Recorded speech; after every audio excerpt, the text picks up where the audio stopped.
América Latina tiene inmensos recursos naturales e inmensos recursos humanos.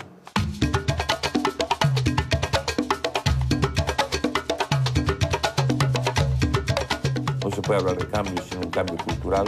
Trabalhar muito, muita democracia, muita paz. Creo que esta es una América parturienta y que está construyendo cosas. Depende de nosotros y no solo del gobierno, ¿no? Depende también de la lucha que den los pueblos. Yo creo que América Latina necesita hechos y políticas contundentes por parte de quienes tenemos responsabilidades de gobierno. Creo que la democracia se construye día a día. Creo que esa integración debe enfrentar los problemas comunes y dar respuestas rápidas a esos problemas. La complementariedad entre presidentes, entre gobiernos de Latinoamérica va a ser importantísimo para consolidar este proceso de cambio en Latinoamérica. Bienvenidos a esta nueva edición de Resistiendo desde el Sur para Resistiendo con Aguante TV. En el programa de hoy vamos a entrevistar al senador Juan Manuel Abal Medina, que nos va a hablar sobre la política argentina actual. Como siempre, muchísimas gracias a todo el equipo de Resistiendo con Aguante que nos acompaña hoy y los llevamos directamente a la entrevista.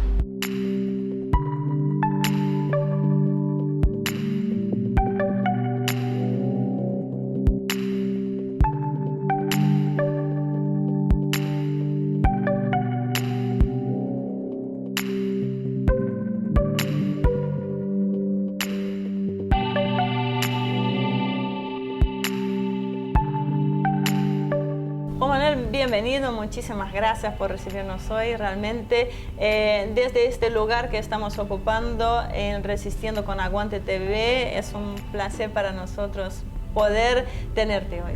Al contrario, felicitarlo por la tarea, por la iniciativa y por estar buscando en una época tan necesaria de nuevos canales de comunicación en todo el sentido, crear los propios, ¿no? Así que... hay algo que se habló mucho en esta semana, que fue el tema de la fractura del Frente para la Victoria. O sea, romper el Frente para la Victoria es clave para que Macri pueda imponer sus políticas en el Congreso. Sí, yo no hablaría de fractura, fue algunos que se fueron. Igual no te hace, a mí en lo particular me hace acordar en la época de Menem, donde de una forma u otra rebuscaba para que se pudieran aprobar las leyes que eran realmente complejas en aquel entonces en diputados. O sea, ¿cómo usted analiza entonces esta situación actual? A ver, una situación más general que creo importante entender al principio, ¿no? Nosotros venimos de una derrota muy profunda. Si bien finalmente con el envión que se le pudo dar, en el que también los autoconvocados tuvieron un rol central cuando gran parte de gerencia estaba todavía boludeando. Yo me acuerdo personalmente cuando fui a la plaza y todavía no iba nadie, no se vive la sociedad como los autoconvocados que lograron salir a la calle y poner, pero bueno, logramos un resultado mejor al que se esperaba al final, pero obviamente las elecciones se ganan o se pierden por un voto. Haber perdido una elección nacional y haberla perdido por primera vez en la historia de Argentina, con lo que expresa el macrismo, fue un golpe enormemente fuerte para todos nosotros. Nosotros, ese tipo de políticas que se están implementando hoy en la Argentina, desde el año 16 en adelante, nunca habían sido legitimadas electoralmente. O sea, se habían implementado o trágicamente con golpes militares o con la cooptación de gobiernos populares. Pero es la primera vez en la historia que alguien que expresa esas políticas gana democráticamente. Del año 16, digamos que tenemos democracia universal, entre comillas, porque no estaban dejaban la mitad de mujeres, pero de que hay una democracia más o menos funcionando en la Argentina, nunca un partido que expresaba un candidato o partido que expresaba esas políticas ganaba democráticamente las elecciones. A lo que se suma que el que gana las elecciones es un partido, porque Cambiemos es una alianza electoral en los hechos de que gobierna, digamos, no es una coalición de gobierno, realmente es un partido solo. De hecho, antes de asumir ya empezaron los roces entre ellos. Sí, aparte un presidente convoca a radicales que le cambien a él, pero no es que el radicalismo nombra. Entonces estamos hablando de un gobierno, de un partido que hace un año atrás, y creo que todos los que están viendo se acordarán, hasta hace un año atrás, un partido local. Un partido local que incluso hacia mitad de año, cuando fue el balotaje en la elección en la ciudad de Buenos Aires, que ganó por tan poquito, era un local también en sentido interno de la ciudad de Buenos Aires, expresaba un sector de la ciudad, ni siquiera el conjunto de la ciudad de Buenos Aires. Entonces, haber perdido contra un partido como ese, que expresa las políticas que un partido como ese expresa, Y haberlo hecho, porque uno me podría decir, bueno, gobernamos tan mal estos 12 años, explotó el país, fue un desastre, que venía cualquier... Pero no, o sea, perder después de los 12 años más importantes en términos políticos y sociales del 55 en Argentina, de mayor desarrollo, de mayor inclusión, de mayor bienestar, obviamente nos muestra que nos equivocamos y mucho. Entonces eso al interior de nuestra fuerza política, tanto Frente para la Victoria, o peronismo y todos los aliados, generó una bomba nuclear, porque realmente quedamos todos en una situación de incredulidad, de sorpresa, de todo, que hace que estemos viviendo un proceso, un momento que es muy, muy difícil. Un momento en el cual, si uno se deja llevar por lo que cada uno cree, vamos a terminar explotados no en 2 pedazos, en 40 pedazos. En 40 pedazos. Yo me acuerdo después del 83, que en algún sentido fue similar, fue una derrota inesperada, pero también un peronismo que no estaba en el gobierno, un peronismo que venía a Luder, que estaba con la amnistía, digamos, ¿no?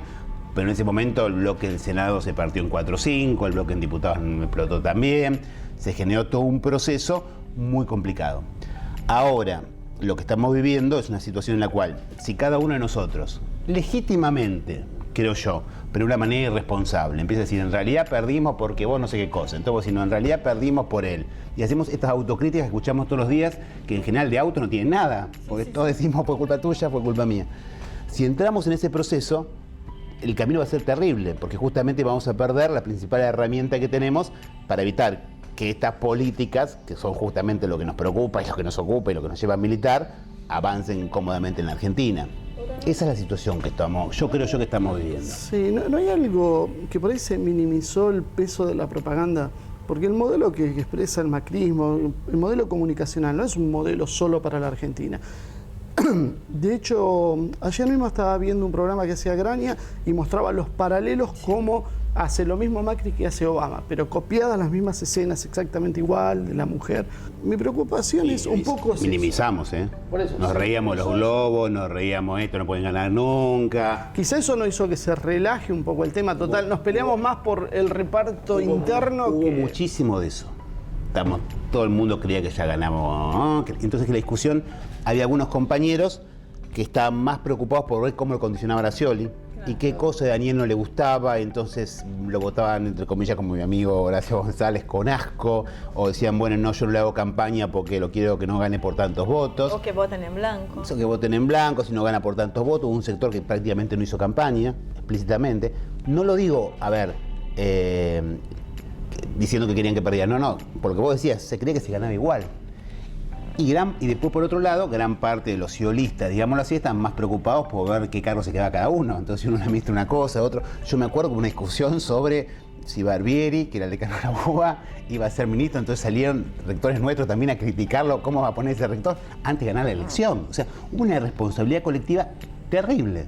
Y por eso yo les decía al principio que yo valoro tanto cuando los autoconvocados salieron en un momento que la dirigencia estaba mirando sin entender nada, decían, pará, está en juego algo mucho más importante que si es un gabinete vos, si Scioli es más... Está en juego un proyecto nacional. Sin duda, se menospreció eso. Ahora, en Macri, yo creo que... Yo la otra vez pensaba, tal vez no es... todas estas políticas que está llevando, que son tan crudas, no están reflejando tal vez un desgaste calculado donde saben que el gobierno de Macri tal vez ni siquiera llegue a terminar el periodo presidencial por la impopularidad.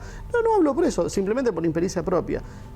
Y en realidad lo que se está trabajando ahora es ya en posicionar una segunda línea que sea una versión de esta, pero mucho más prolija, más suave, que es la que puede expresar el masismo. No, yo creo, ojo ahí, ¿no? Porque nos puede pasar lo mismo, muchos compañeros piensan así. Nos puede pasar la misma desvalorización que hacíamos antes. Eso que creo nosotros le quitamos, ¿no? Desvalorizamos al macrismo, nos puede pasar lo mismo ahora. Lo que están haciendo ahora puede ser parte de un plan. Acuérdense que puede ser la idea que es un año económico relativamente malo, para que el año que viene, con alguna situación de la economía esté un poco mejor, conseguir un buen resultado electoral, recuperar mayoría parlamentaria y posicionarnos. No les quitemos, digamos, cuando ganaron por primera vez la Ciudad de Buenos Aires, dijimos, bueno, eso van a gobernar mal, se van a caer. se reeligieron. Cuando se reeligieron dije, bueno, esto no pueden llegar nunca al gobierno, no pueden ganar nunca elección. Llegaron. Cuando se presentó en la provincia de Buenos Aires, que es imposible, la historia, no pueden gobernar nunca, ganaron. Seamos conscientes que tenemos enfrente un grupo político que hasta ahora está demostrando que en el manejo de sus cosas, no, digamos, estamos teniendo una eficiencia mayor a la que todos nosotros le asignamos hace un año, ¿no? Ahora, todos los cambios que hubo claramente en los medios de comunicación, ¿cómo hacemos llegar al público otra versión? Porque antes todavía teníamos control de... No el control porque es una palabra que suena muy fuerte, pero sí teníamos... Influencia, participación en otros espacios. Participación, digamos participación. O sea, pese a tanto reclamo que había, teníamos más participación. Sí, si no se pudo manejar esa situación teniendo parte de los medios de comunicación, ahora que están prácticamente todos en contra, ¿cómo se aborda ese tema? Es enormemente difícil. El poder de los medios es una obviedad y estamos hablando de algo que todos nosotros conocemos muy, muy bien. Pero tampoco nosotros perdimos por los medios de comunicación. Yo esto quiero ser muy claro. No, algunos compañeros dicen perdimos hablan de Mañeto, otros dicen Clarín. Digo, es lo mismo tuvimos 2011. En 2011 teníamos lo mismo en términos mediáticos que... Y en 2011 sacamos el 54%, en primera vuelta sacó Cristina, ¿no? Sí, pero hubo 4 años después de desgaste también. ¿Cómo? Hubo 4 años de desgaste de esos medios. Y bueno, pero no teníamos desgaste antes también. Que jugarse del campo. Lo que pasa es que fueron 2 años y después llegamos con 6 años de desgaste. A eso es lo que me refiero. Sí, bueno, pero desde que Cristina se elige en el 2007, sin todos los medios en contra, con el 46%, los grandes medios, perdón, no quiero ser... Sí, bueno, ya sabemos de lo que estamos hablando. Con el 46% en el 2007, con casi todos los grandes medios en contra, 2011 sacamos el 54%. O sea, cuando la política funciona, se puede superar esto. Igual. Obviamente ahora la situación es muy distinta. Va a requerir, porque tenemos la política muy mal y los mediáticos muy mal. Por eso es tan importante iniciativa como esta. Por eso cuando me llamaron, me dijeron, estamos armando un canal, YouTube, esto, digamos, se trata de esto.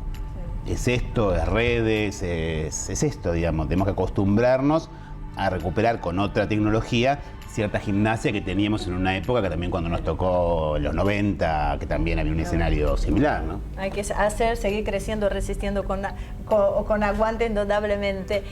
Por otro lado, algo que había dicho el expresidente Lula, es que cuando él se fue con un 82% de imagen positiva. Aún así, dijo que subestimó los medios de comunicación porque en su momento dijo, yo me fui con un 82% teniendo los medios en contra.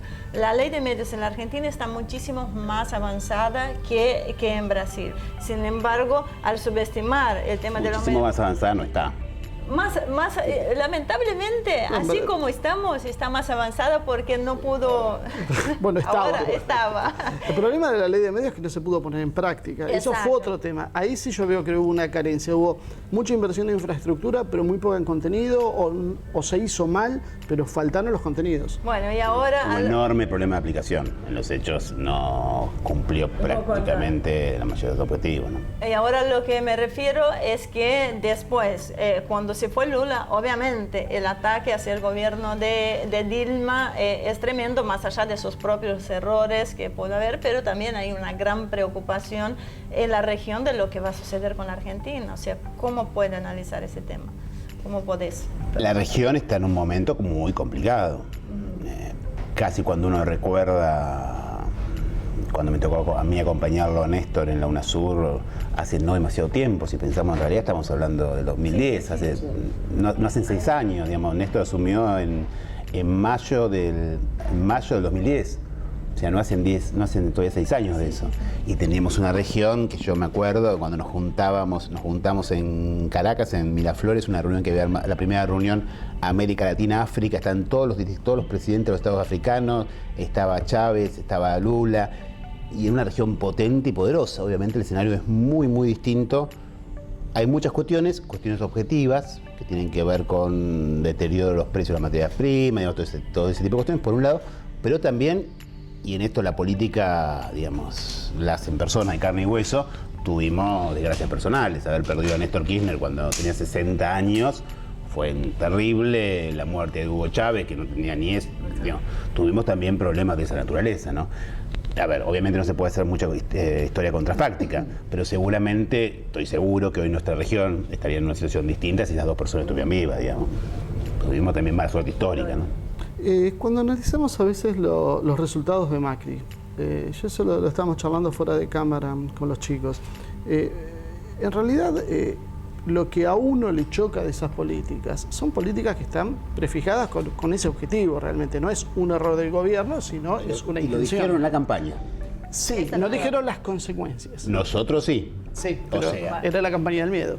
Bueno, pero ellos dijeron que iban a hacer. Esto es lo contrario. Menem gana diciendo, si yo decía lo que iba a hacer, o dicen que dijo, pero le gustó decirlo, si yo gano lo que iba a hacer, y ganó prometiendo salariazos, no sé qué, no sé cuánto. Acá dijeron lo que iban a hacer. O sea, la gente votó eso. Por más que nos duela, obviamente que ellos lo vendían distinto. Lo que pasa es que ellos dijeron, esto es pobreza cero. De hecho, siguen diciendo que van a hacer. Nosotros dijimos, si hacen pueden hacer esto, obvio, pueden unificar el mercado cambiario, eso va a significar, y bajar la retención, eso significa aumento de los precios. Hoy estamos hablando del aumento del precio de la carne, tanto en los noticieros, estamos diciendo, cada una de las medidas que ellos están tomando, hay que abrir Argentina al mundo. Eso significa que van a entrar más productos de otras cosas, eso significa que muchas empresas, como ustedes sabrán y hablan con mucha gente, como me agarran a mí muchas pymes, están diciendo, Juan Manuel, tengo que echar 20 personas, porque me están hinchando los productos. O sea, ellos dijeron lo que iban a hacer, nosotros dijimos lo que iba a pasar, se aplicaban esas políticas y lamentablemente está ocurriendo lo que dijimos que iba a pasar. Por eso no son para nada errores, ni son cuestiones que uno puede entender como, digamos, equivocaciones. Son el conjunto de políticas que ellos confían. Claro, pero ahora tenemos una fuerza, ellos son, siempre en Argentina hablar de derecha suena como un adjetivo calificativo, porque la derecha en Argentina, por lo que decíamos antes, siempre fue aplicada esas políticas por gobiernos autoritarios. Entonces, cuando vos decís a alguien que es de derecha, parece que estuvieras diciendo que es un nazi o autoritario. La derecha gobierna en el mundo, en muchos países democráticamente, y hace un conjunto de políticas que tienen más que ver con, básicamente, entender el rol claro del mercado como único generador de la riqueza y entender que la pobreza es un problema, pero la desigualdad no. Eso es lo que es en el mundo ese tipo de pensamiento. Eso es lo que ha ganado las elecciones en Argentina por primera vez en la historia. Ahora, Prat-Gay cuando asume dice que en diciembre van a recibir entre 15 y 25 mil millones de dólares del exterior, entre inversiones, créditos, liquidaciones del campo y demás. Están muy lejos de esa cifra. Claro. O sea, están empezando a fracasar su propio plan económico, su propio esquema. No te diría fracasar. Ellos como sobreestiman el mercado y creen que se hacen las cosas bien y se abren y no sé qué, no sé cuánto. El capital, por definición. Ellos tienen una mirada, no quiero ser despectivo en ningún sentido, porque saben mucho más de economía ellos seguramente que yo, que no soy economista ni mucho menos, pero siempre lo que es la mirada más mercantil neoliberal tiene una mirada demasiado ingenua de estas cosas. No se creen, si sacamos la retención y ponemos dólar, todos van a venir todos y van a... Pero eso lo vimos en la época de Martínez de Oll, lo vimos con Menem precisamente, claro. O sea, es una historia repetida. Nuestro cuestionamiento de ese supuesto mercado autorregulado, que funcionando solo genera eso, en general uno ve que eso no ocurre. La confianza que tienen ellos es que esto en el mediano plazo funcione. Lo cual a nosotros nos pone en una posición muy compleja, porque para que esto funcione, lo han dicho en la campaña también, obviamente escondido, hace falta bajar, entre comillas, el costo laboral. Y aumentar la desocupación para poder hacer eso. Exactamente. Entonces, o negociar, como estamos viendo, bueno, no mantener la fuente de trabajo, pero paritaria cero. O sea, hay una política explícita, que es más, muchos sectores del propio, por lo que uno escucha, muchos sectores del propio gobierno creen que Prat-Gay es muy quedado en ese sentido, ¿no? Que es más melconiano, quieren un dólar más alto, quieren reducir el costo más alto. Lógicamente estos son las palomas. Exactamente. No quiero saber lo que va a pasar si se endurecen. Si ponen a los otros. En ese contexto, están trabajando para eso. Y ahora el FMI las agencias de calificación han subido las calificaciones de la Argentina porque han dicho que van a bajar los salarios. Yo creo que eso es algo...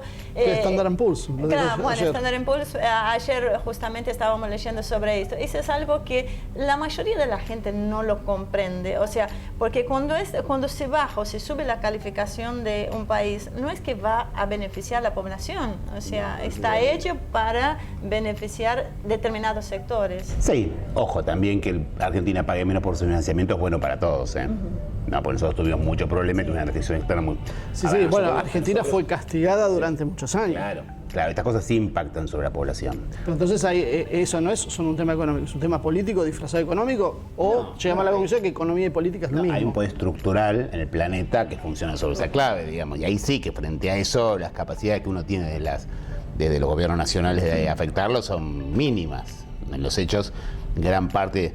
por lo menos parte de los problemas económicos que tuvimos nosotros en los últimos 2 años, que como sabemos no fueron como los otros, tuvieron que ver con una restricción de estas cuestiones, y que impactó todo lo que fue el accionar de los fondos buitres, impactó realmente sobre el financiamiento, porque no es solo el Estado, son las empresas. Entonces le complicás el financiamiento a una empresa, le complicás a otro, y complicás el financiamiento de la Argentina, ¿no?